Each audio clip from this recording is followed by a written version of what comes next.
More Than a Kiss, written by award-winning author Stacey Joy Netzel, narrated by Christy Lynn. Chapter 1. Sadie Barton's fingers tangled together at her waist as she hovered just inside the doorway of a classroom at West Hollywood High. The set looked and sounded like a war zone, figuratively speaking, of course, and yet still fitting considering her sister's role in the commercial. The intimidation factor rose exponentially. Movie Mail was the biggest mail order and online DVD rental company in the country, and this commercial would be aired nationally. Her stomach flip-flopped at the mere thought, and she shook her hands a couple of times as if to fling away her tension. It didn't work. Why did I let Gemma talk me into this harebrained scheme? If her sister weren't puking up her guts this morning, she'd turn around and go home. If they didn't need the money to pay next month's rent, she'd definitely turn around and go home. Unfortunately, her wage as a human interest reporter at Life's a Beach and Then Sun Times didn't stretch far enough to cover all the bills, especially when they just cut her back to 3 days a week. Until Sadie found another job, they needed any acting work Gemma could get, which is how Sadie ended up here. Damaging a fledgling professional reputation by having Gemma call in sick to the biggest job she'd gotten since they'd arrived in California 6 months ago was not a risk they could take. Thank God it wasn't a speaking part. Then they'd really be in trouble for the ruse. But sitting at a desk in costume was something Gemma assured her would be a piece of cake. Sadie had her doubts, but since she refused to call her mom and stepfather for help, here she stood, shaking in her tennis shoes. So much for the Barton sisters from Wisconsin taking L.A. by storm. Chaos reigned in the form of cameras and cameramen, grips, boom operators, lighting technicians, and assistants with headsets. Then there were the myriad of actors and actresses in full costume. Her gaze skimmed over a cowboy and an Indian lounging in the back, a construction worker sitting at one of the desks with his arms crossed on top of his hard hat, a bandaged soldier covered in dirt and blood leaning against the ledge by the window, and a woman dressed in a crisp business suit conversing with a gladiator a few feet away. She'd been on a few sets with her sister over the past couple months, but for the life of her, she didn't see where she was supposed to go for her own uniform today. A woman carrying a clipboard rushed toward the door where Sadie stood. Excuse me, where can I—" The brunette held up a hand as she shoved past. "Busy."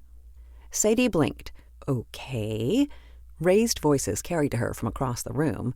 Another person approached, but she gave Sadie pretty much the same response, albeit less polite words. She clenched her jaw in trepidation and a twinge of annoyance. Good thing she was getting paid for this. Or Gemma was. One of them, at least. "Lost? Goldilocks?" The deep masculine voice came from directly behind her. Its sexy timbre sent a reactive shiver along her spine. Thankful at least one person was nice enough to actually help, she ignored the tiny spurt of resentment for the condescending nickname. "I'm looking for costumes," she admitted, turning to face her ally with a grateful smile. Confronted by a rotted-flesh, gray-haired, rag-dressed zombie, Sadie drew back with an appalled gasp. God, she hated horror films. The realistic-looking zombie laughed.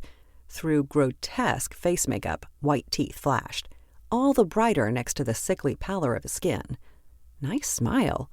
If she could get past cracked lips, a gaping gash along his cheekbone, and dried blood smeared past his jawline. She really hated horror films. Humor might have twinkled in his eyes, but special effect contacts made it impossible to read the creepy matte black orbs sunk deep into their sockets by a ring of coal-black eyeliner. "I'm Zach." "Sadie." Shoot. Should have said Gemma. Too late now. "Nice to meet you." He stuck out a hand that looked like it'd been caught in a trash compactor and left a bacon blister in the blazing sun for a week. "What are you playing?" "Battlefield nurse." She gingerly accepted his hand. Rubbery flesh squished between her fingers. She jerked free, unable to suppress a shudder of revulsion. Zach just grinned again. "Nurse?" He reached up and tugged on one of her corkscrew curls. What the heck happened to casting? Candy Striper would be more age-appropriate. When he released the strand of hair, it bounced and bobbed in front of her nose. Sadie blew it back in place with an annoyed huff. Freckles, natural blonde curls, and looking nowhere near her age really sucked when she was 24 and trying to be taken seriously in a professional industry. Most of the time, she and Gemma could pass for twins, but Gemma had suggested she skip cosmetics to save time in hair and makeup on set. Without it, she appeared even younger than her 21-year-old sister. Sadie knew she'd... To keep listening to this audiobook, I've left you a link in the description so you can do it, at no cost thanks to Audible's 30-day free trial.